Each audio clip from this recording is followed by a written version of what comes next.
Bonjour à tous et à toutes, bienvenue sur ma chaîne La Fée des Mots. Alors, donc vous me retrouvez très légèrement vêtue, ni maquillage un petit peu, mais bon, pas de bijoux, rien. Il fait tellement chaud, j'ai tout enlevé, je me suis mis à l'aise en arrivant à la maison après le travail. Alors, donc quoi vous dire? Eh bien, compliqué, puisque je sais que j'ai raté mon challenge, c'est sûr et certain. Nous sommes donc début août, il me reste un mois. Il me manque, je crois, 12 livres à lire. Donc, comment vous dire que c'est impossible puisque je ne suis même pas à la moitié. Voilà, donc je sais que j'ai raté mon challenge. Mais bon, écoutez, c'était vraiment... Je suis allée un peu trop loin dans le challenge. Dommage qu'il n'y ait pas une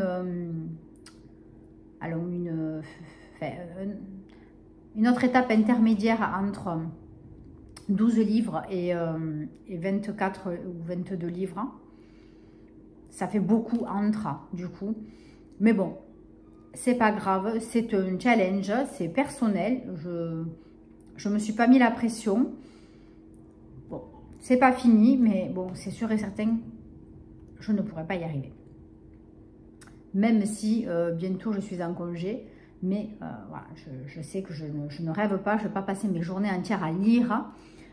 Puis même si je passais mes journées entières à lire, je ne suis pas sûre que je pourrais rattraper 12 livres en un mois. Voilà, c'est mort. Bon.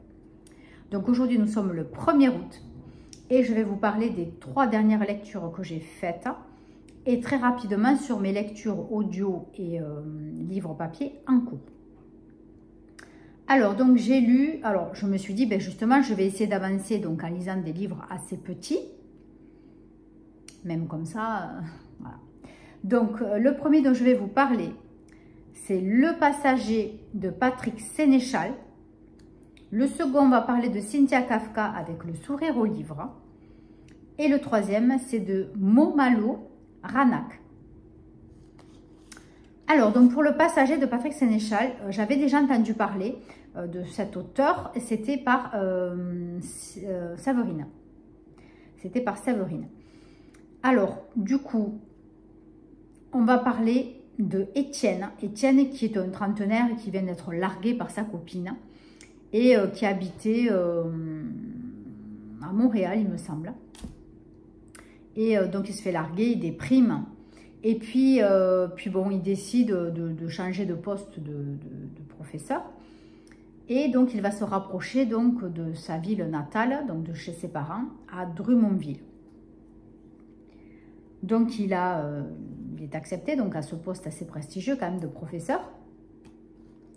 Mais le problème, c'est que ça lui fait quand même beaucoup de route. Il est obligé de prendre l'autoroute et ça lui fait à peu près 1 heure de route tous les jours. Voilà, bon, sachant qu'il y a des jours où il finit plus tôt que d'autres, mais bon, c'est quand même assez compliqué. Donc parfois, donc, il mange chez ses parents et prend la route après pour rentrer chez lui pour pas être tout seul. Donc voilà, c'est un garçon qui déprime quand même pas mal, qui a des crises d'angoisse. Voilà, dès qu'il se retrouve chez lui tout seul dans cet appartement, c'est assez compliqué pour lui de gérer ça.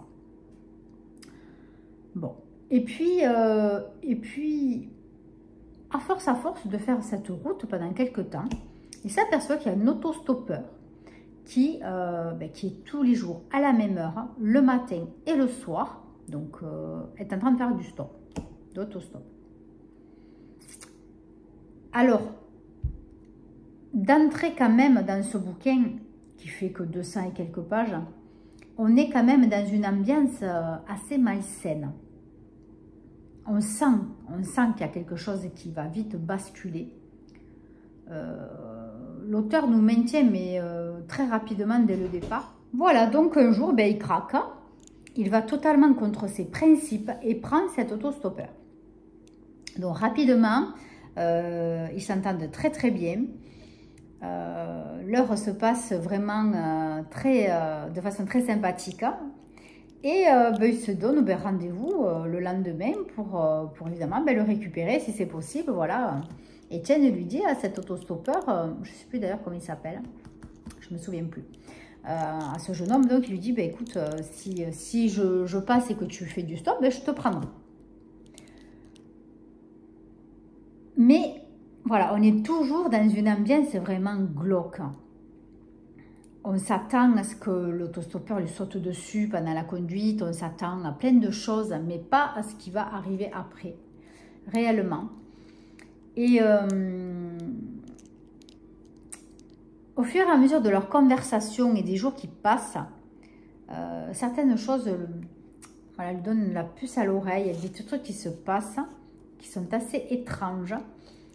Et en fait, ils vont... Enfin, Étienne va se rendre compte donc en fait qu'ils se connaissent. Ils étaient soi-disant, voilà, ils étaient amis dans leur plus tendre enfance. Je ne vous en dis pas plus, puisqu'on a les explications, bon, mais dans le bouquin. Voilà, donc des choses se passent, c'est vraiment très très glauque. On est vraiment dans une ambiance assez... mais comme dans une voiture, dans un habitacle, on est vraiment... oppressée, à des moments j'étais vraiment oppressée. Certes, le livre n'est pas très gros, comme je vous ai dit, je crois qu'il faisait à peu près 200 pages, si je peux trouver. Est-ce que c'est écrit quelque part?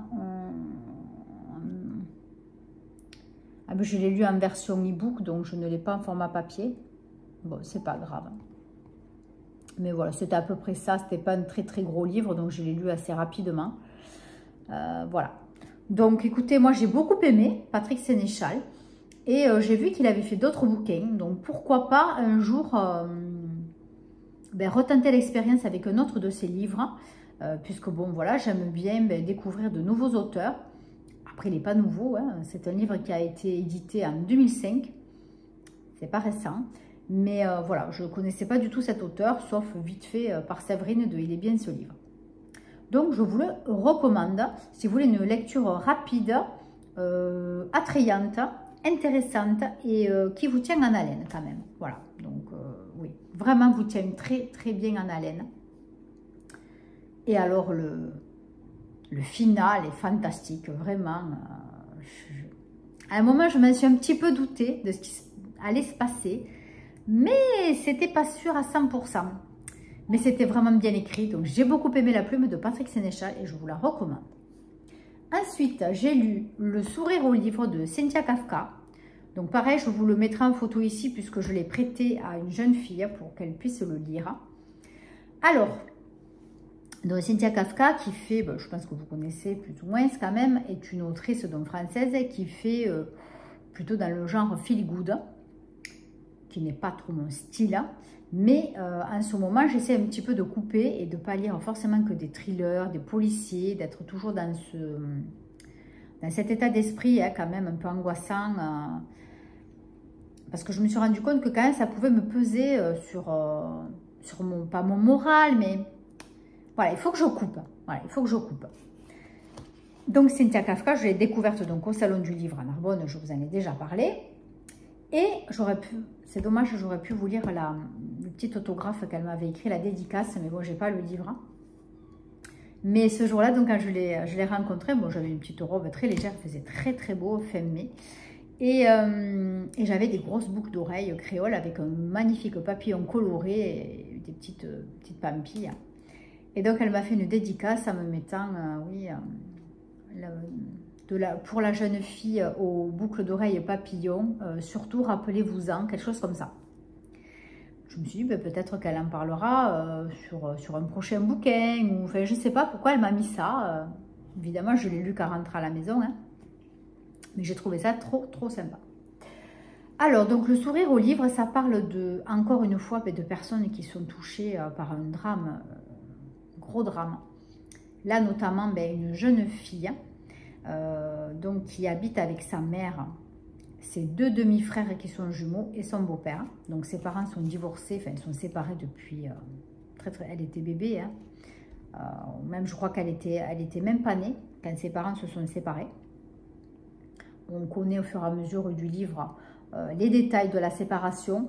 Je vous laisse voir ça, c'est pas principal dans la lecture, hein. Mais bon, ça fait partie de l'histoire, hein. Et ses parents, donc elle refuse de partir avec sa mère, ses frères et son beau-père, donc chez ses grands-parents, parce qu'elle n'aime pas du tout ses grands-parents, les parents de sa maman, qui qui sont des personnes très intrusives et très autoritaires. Donc ça passe pas. Et ce jour-là, ben, elle décide de ne pas y aller, elle ne veut pas y aller, donc elle se dispute avec sa maman. Et donc ils partent sans elle. Et sur la route, donc ils ont un grave accident de voiture, ils meurent tous sur le coup. Donc je ne me rappelle plus le prénom de la jeune fille, je vais essayer de retrouver, pas Linda, pas Lydia, je ne sais plus, je vais voir ça, je vais vous le chercher. Voilà, donc c'est Alexia, donc il y a 15 ans. Donc du coup, la seule option qu'elle a, c'est d'aller habiter chez son papa, qu'elle l'a très peu vu, ça aussi vous verrez pourquoi dans le bouquin. Donc elle est obligée de partir dans une autre région, donc en Dordogne, et d'aller faire son deuil chez son papa qu'elle connaît à peine. Donc ça va être une rencontre un peu pour tous les deux. Réapprendre à vivre lui avec une enfant parce qu'il n'a jamais vécu avec personne, et encore moins avec sa fille, que de très rares moments quand elle était jeune. Alexia va devoir apprendre à nouer des liens avec lui. Donc elle va être aidée par Solène qui tombe par hasard donc, sur eux. Elle va être aidée aussi par Ida. Ida qui est embauchée par son papa pour lui donner un petit coup de main à la maison.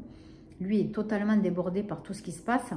Et donc se doutait bien que ça allait être compliqué pour lui de gérer une adolescente de 15 ans, plus son travail, la maison, etc. Donc il a embauché cette dame, moyennement âgée, donc pour s'occuper surtout donc d'Alexia et voilà, les repas, un petit peu de compagnie quand lui n'est pas là. Donc avec ces personnes, voilà, ça va faire un quatuor de personnes qui vont apprendre à se connaître, qui ont toutes des blessures, une vie, voilà, je ne peux pas trop vous raconter, mais c'est tellement beau, ce que vit Alexia, mais c'est tellement terrible, ça peut tomber sur n'importe qui. Donc chacun va se découvrir, ils vont se soutenir, ils vont s'aider à avancer chacun dans leurs problèmes. C'est très joli, c'est très doux. J'ai un petit peu pleuré, j'avoue. Mais pour vous dire, voilà, je l'ai prêté à une jeune fille de 13 ans. Une jeune personne de 13 ans. Et je n'ai pas encore demandé le retour du livre. Je pense qu'elle a déjà terminé, mais j'ai oublié de lui demander. Je pense que ça peut l'intéresser, que ça peut lui plaire. Voilà, donc écoutez, lecture tranquille. Ça remue quand même un petit peu au niveau des sentiments. Voilà, moi ça m'a beaucoup touchée. C'est très beau. Voilà, tout ce qu'écrit Cynthia Kafka, la lecture est très simple et très facile, très douce. De temps en temps, elle est même rigolote. Elle vous donne des petites expressions, des petits trucs très sympas. Donc, elle nous tient facilement donc en haleine dans le bouquin. On a envie de continuer. Voilà, donc c'est une lecture facile pour l'été. Si ça vous intéresse, n'hésitez pas. Le sourire au livre de Cynthia Kafka. Ensuite, j'ai commencé une saga. Donc, c'est la saga... comment ça s'appelle exactement? Je vais vous dire. Les enquêtes de Raanak Adriensen. C'est de Momalo. Voilà, donc c'est les enquêtes de Raanak Adriensen. Et le premier tome s'appelle Raanak. Ça s'écrit Q, ouais, comme vous voyez là affiché, avec un Q, mais ça se dit HR. Le Q se lit HR dans le Groenland. Voilà. Ça aussi, vous apprenez dans le livre, parce que même l'enquêteur qui s'appelle comme ça n'était même pas au courant que son prénom se disait comme ça. Il se disait comme ça. Donc là, on va direct dans le grand froid, mais vraiment dans le grand froid. Donc pour lire ça en été, ben, c'est vraiment super. Moi, j'ai bien aimé de lire ça aussi en plein été. Alors, donc là, on part dans une enquête au niveau des compagnies pétrolières. Il y a des meurtres d'ouvriers, d'une compagnie pétrolière, pardon, donc notamment. Alors apparemment, ça serait donc par ces personnes seraient attaquées par un ours polaire, ce qui est extrêmement rare qu'un ours polaire puisse rentrer dans une habitation, dans un bungalow et tue comme ça un habitant. Voilà, l'enquête part directement sur ça. Mais bon, voilà, un ours qui ouvre les portes, c'est quand même assez compliqué. Donc, tout un tas de théories vont partir là-dessus. Donc, cet inspecteur va être aidé par Aputiku, qui est un policier groenlandais, voilà, qui va l'aider tout au long de son enquête. Ranak, en fait, est un policier donc, qui a été adopté. Donc ça, on le sait rapidement, hein, en fait, c'est un enfant qui habitait là-bas. Donc à Ranak. Ranak est aussi une ville du Groenland, ou un petit village en tout cas. Et dès le début, donc, on vous explique une scène dans un tipi, me semble, de parents avec 2 enfants, il me semble, qui subissent une attaque d'ours. Le seul enfant qui réussit à s'échapper, la seule personne, c'est Ranak. Donc on comprend vite que c'est lui, donc c'est pas franchement du spoil. On comprend vite que c'est lui qui a réussi à s'échapper.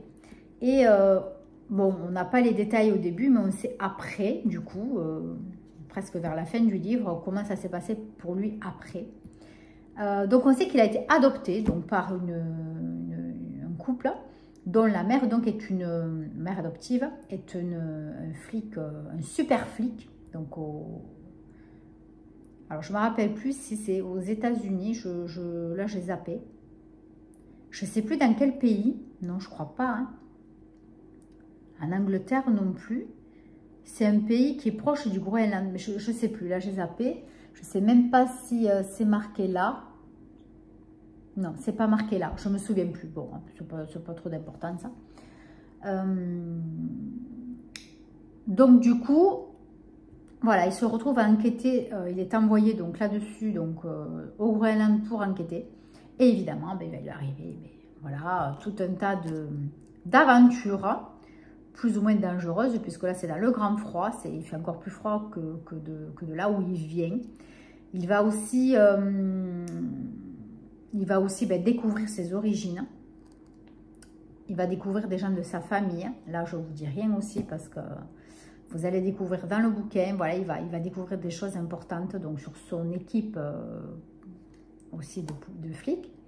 Sur sa famille, sur sa vraie famille. Voilà, vous allez apprendre plein de choses sur Ranak. Alors, j'ai bien aimé globalement le bouquin. L'histoire, c'est assez original. Bon. Mais de temps en temps, on rentrait vraiment dans des... Alors déjà, au niveau des termes, des noms, des prénoms, c'est compliqué à lire puisque ce sont des noms particuliers. Comme là, un des flics, Inuit, s'appelle Aputiku. Bon, là encore, tout au long du livre, en général, il donne juste le diminutif Apu. Mais il y a beaucoup de villes, beaucoup de noms, de prénoms qui sont très compliqués à lire. Il y a quelques mots un petit peu compliqués, je trouve, de temps en temps. Et puis, on rentre dans des détails un petit peu, dans les manigances politiques, liées un petit peu donc au commerce du pétrole. Je vous avouerai que franchement, là, ça m'a un peu agacée. Je n'ai pas trop apprécié quelques séquences du livre. Bon, après j'avais envie de le lire parce que voilà, l'histoire était vraiment originale, c'était sympa. Mais bon, j'ai pas accroché à 100%, c'est pas un coup de cœur exceptionnel. Donc bon, voilà, ça s'est terminé, l'histoire s'est terminée. Voilà, bon, quoi vous dire de plus? C'était pas mal, hein, voilà, c'était pas mal. Bon, je vais quand même lire le tome 2 et 3. Je n'ai pas envie de m'arrêter là, puisque je sais voilà, qu'il y a une suite. Et j'ai bien aimé l'inspecteur. J'ai vraiment accroché avec le personnage. Il est vraiment sympa. Il a des principes. Voilà, c'est un bon flic. Oui, il est de Copenhague. Copenhague, c'est au Danemark, il me semble. Voilà. Donc, il est de Copenhague. Donc, il a ses enfants qui habitent là-bas, qu'il a adoptés. C'est des enfants que lui aussi a adopté. Et donc, il part plusieurs jours donc, au Groenland pour enquêter. C'est sa mère, donc, qui est super fille, qui lui garde les enfants. Voilà, bon. Donc, on apprend des choses sur sa famille, sur sa vie, sur ce qui s'est passé pendant son enfance, enfin, parce qu'il était vraiment tout bébé quand il a été adopté. Voilà, donc les choses vont se relier et son passé et ses meurtres actuels, voilà, vont être plus ou moins reliés. Voilà, donc je ne vais pas lire de suite le second tome, puisque là, j'ai attaqué sur totalement autre chose. Mais voilà, pourquoi pas lire le second tome, puisqu'il y en a aussi un troisième de la série. Et je pense que peut-être qu'après, je vais apprécier un petit peu plus les suivants. Voilà, je vous dirai ça dès que ce sera lu. Alors, je suis en train de lire L'heure des femmes 2, je vais vous dire ça. C'est un livre sur une dame, alors je ne sais pas si elle a existé. C'est une dame dans les années, là aussi je crois que je sais plus, dans les années 60, qui sont normalement pas émancipées du tout. Hein. Les femmes doivent être au foyer, s'occuper des hommes et de leur intérieur, voilà, surtout les femmes riches, voilà. Et là notamment, donc on va parler d'une, je ne le trouve pas, mais alors attendez, je refais, peut-être que j'ai mal cherché. Donc c'est de Adèle Bréau, pareil, je vous le mets là, qui a été donc prix Maison Presse 2023.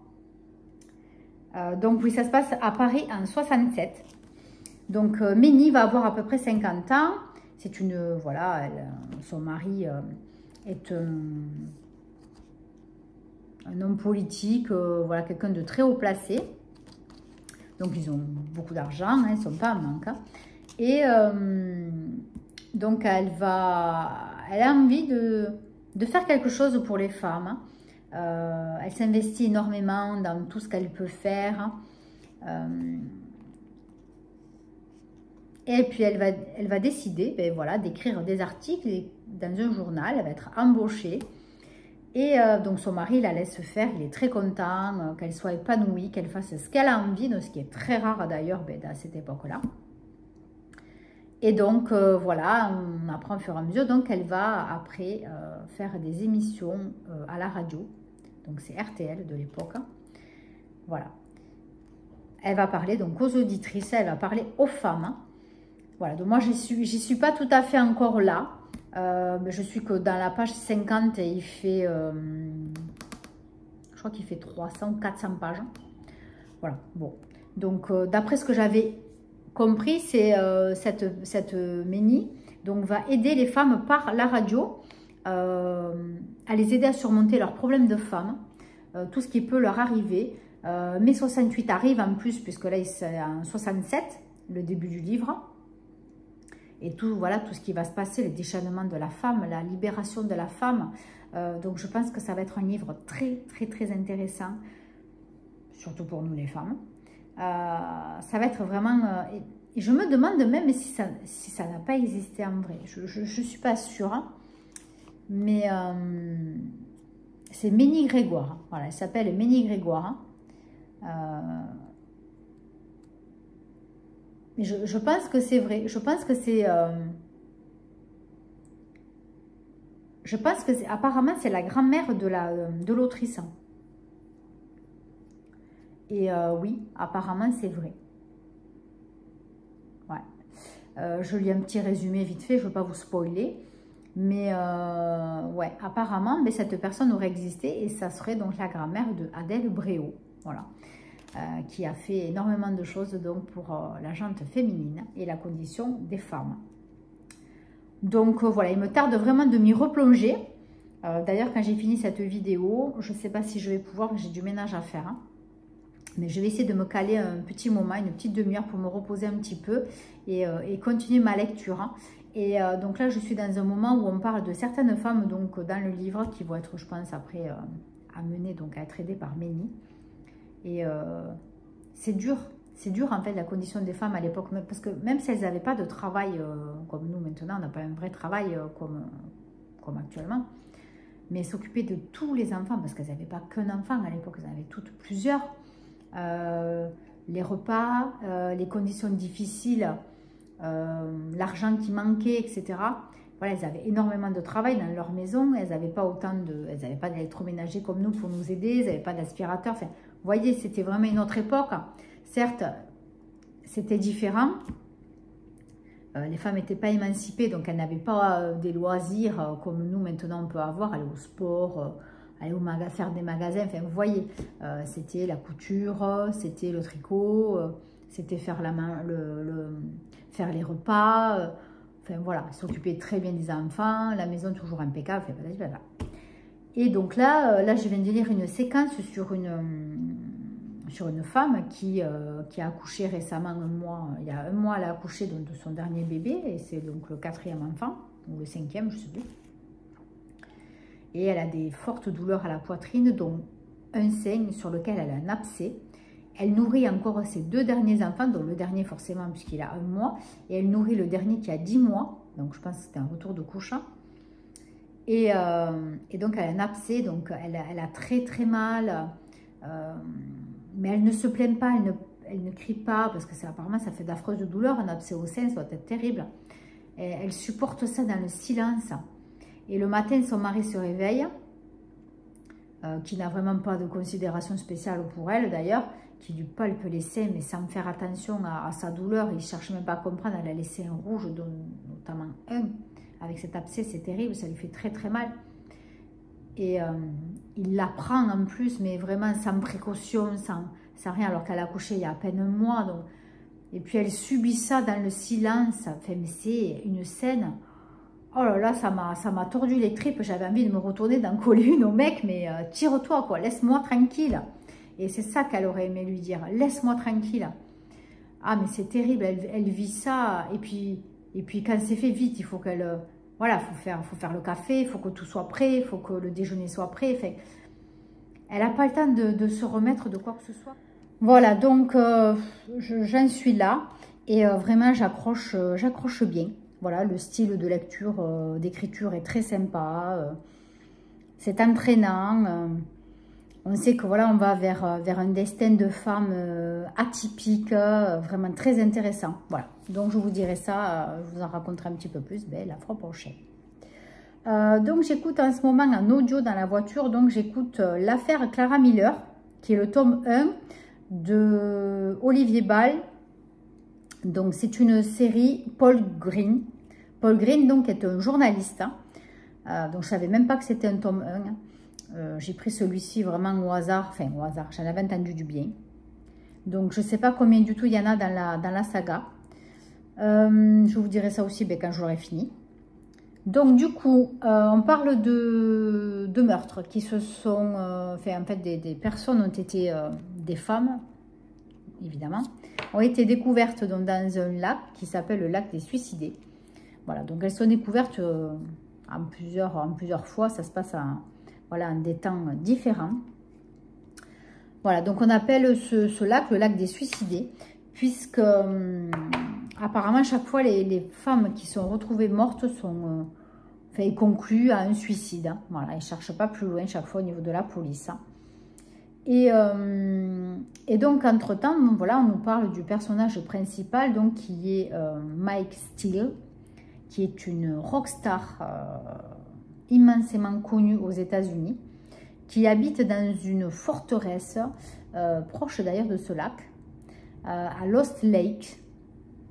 Voilà, donc il a acheté un manoir et il a des hectares et des hectares de terrain et qui sont donc grillagés, clôturés, et dans lesquels donc vivent reclus 2 enfants qu'il a adoptés. Enfin, on pense qu'il les a adoptés, on ne sait pas trop en fait. Hein. Il me semble qu'il parle au début qu'il les a adoptés, mais je ne suis pas sûre.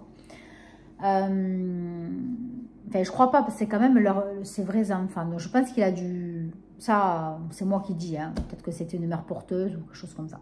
Bref. Pour l'instant, là, dans le livre, ça n'a pas d'importance. Donc, on parle, voilà, de sa vie de rockstar, vraiment... avec vraiment les mauvais côtés, la drogue, énormément de drogue, d'alcool, énormément de... Voilà, il plonge vraiment dans les abîments. On nous parle de soirées dans ce manoir qui sont voilà, des soirées dépravées. Il loge dans une aile cachée donc, du château, enfin plus ou moins cachée pour ses enfants, un ami à lui, voilà, un très bon ami à lui, qu'on apprend donc dans le livre, voilà, qu'il est défiguré. Il a été brûlé, je crois, au niveau du visage ou la moitié du visage. Et voilà, donc très souvent se passent des soirées assez particulières donc, dans ce manoir. Et bien, de temps en temps, mais, des jeunes filles sont retrouvées donc, dans ce lac, mortes. Donc bon, on se doute un petit peu, hein, puis bon, avec tout ce qu'on apprend dans le livre, je ne vous fais pas un dessin. Voilà. Et puis, une jeune fille qui a été retrouvée, qui était journaliste, hein, s'était un petit peu immiscée dans le carré VIP de cette rockstar, pour justement l'approcher de près et de voir un petit peu qu'est-ce qui se passait là-dedans. En fait, elle a été prise dans un engrenage et elle a été retrouvée un jour dans le lac des suicidés. Paul Green, donc, qui était un de ses amis quand il faisait l'école de journalisme, se dit que c'est pas possible. Elle ne s'est pas suicidée. Il savait qu'elle faisait une enquête un petit peu sur Mike Steele, donc cette rockstar. Et donc pour lui, elle ne s'est pas suicidée. Voilà. Donc lui, il décide de mener l'enquête. Hein, et voilà, il va se faire copain avec un autre journaliste d'investigation. Enfin, ils vont leur arriver des petits trucs. Voilà. Et donc, ils vont essayer d'enquêter, de fouiner autour de Mike Steele, de se renseigner. Et voilà. Bon, il va finir à l'hôpital, hein, le pauvre. Hein. Il va se faire tabasser correctement. Mais franchement, c'est pas mal. J'aime bien la personne qui lit le livre, hein, enfin qui le raconte. J'aime bien sa voix masculine. Ouais, j'aime bien. Après, quoi vous dire de plus? C'est pas haletant, hein, pas du tout. C'est pas haletant. On nous explique les choses tranquillement. Voilà, il y a plusieurs choses qui rentrent en compte. On vous parle aussi de ses enfants, hein, à Mike Steele. Leur vie un peu recluse. Hein. Voilà, ce pas des enfants qui sont à l'école avec les autres.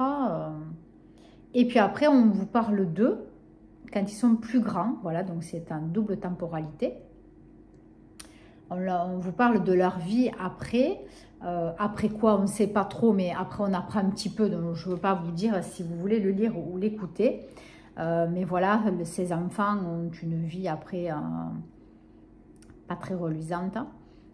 Certes, ils ont énormément d'argent, mais sa fille, elle fait des fêtes sur fêtes et sur refaites, drogue, alcool, etc. Son fils est complètement flingué du cerveau. Enfin, voilà, c'est particulier. On se dit que comme ils ont vécu leur enfance, il y a des choses qui peuvent forcément un petit peu s'expliquer. Voilà. Bon, là, il m'en manque encore. Je crois que j'ai 10 heures encore d'écoute. J'ai passé la moitié, c'est sûr. Voilà. Écoutez, moi, j'aime bien. Ça s'écoute très sympathiquement. Voilà. Donc, voilà, il me tarde de continuer ma lecture, mais j'en ai pour un petit moment. Donc, je ne sais pas si la prochaine fois, quand je vous reprendrai, est-ce que je l'aurai fini ou pas. Peut-être. Hein. Il me reste encore 15 jours avant d'être en congé. Donc, oui, je pense que dans 15 jours, quand même, je l'aurai fini. À peu près par jour, j'ai au moins, allez, une demi-heure d'écoute par jour, à peu près.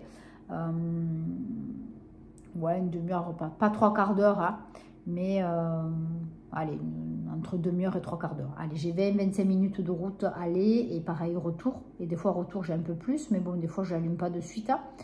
Hein. Voilà, bon. Donc, ouais, je pense que ça va se faire avant les vacances. Ouais, j'aimerais bien le clôturer de toute façon avant les vacances. Et puis sinon, de toute façon, des fois, quand je fais un peu de ménage ou quoi, je me le mets. Quand c'est des livres que je veux finir d'écouter, voilà, je me les mets quand je fais la cuisine ou quand je fais un peu de ménage. Voilà, comme ça, moi, je peux les finir tranquillement. C'est sympa aussi. Voilà.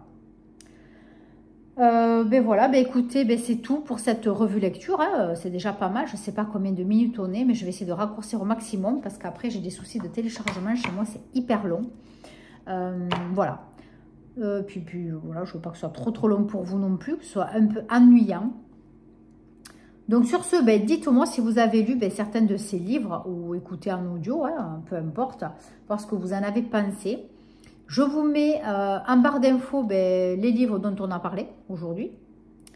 Et puis ben, on va se retrouver, je pense, oui, avant les vacances, hein, d'ici 15 jours maxi, pour vous parler de ces lectures-là. Et puis d'autres, j'espère. Et puis du 2, de mon challenge. Voilà, je suis bien déçue, mais bon, c'est pas grave. Je savais que c'était pas perdu d'avance, mais presque. Voilà. Puis bon, puis la fatigue, l'usure, je me lève très très tôt le matin, à 5 h, hein, franchement. Le soir, c'est vrai, je peux pas lire jusqu'à 11 h, c'est rare, parce qu'après, je suis fatiguée, quoi. Voilà, le lendemain, il me faut quand même mes heures de sommeil. Et puis des fois, l'après-midi, le week-end ou quoi, j'essaie de lire un petit peu. Des fois, je m'endors, ça m'endort. Donc, c'est terrible quand même. Et le soir, des fois aussi, ça m'arrive. Je lis à peine 20 minutes, puis ça m'endort. Donc, c'est vrai que c'est un peu compliqué hein, à finir des bouquins rapidement quand c'est comme ça. Voilà, bon, de toute façon, c'est pas grave. Je lis avec le plaisir et c'est l'essentiel. Sur ce, je vous souhaite bien de bonnes vacances si vous êtes en vacances. Et puis, de très, très bonnes lectures. Allez, gros bisous et à très bientôt. Bye bye.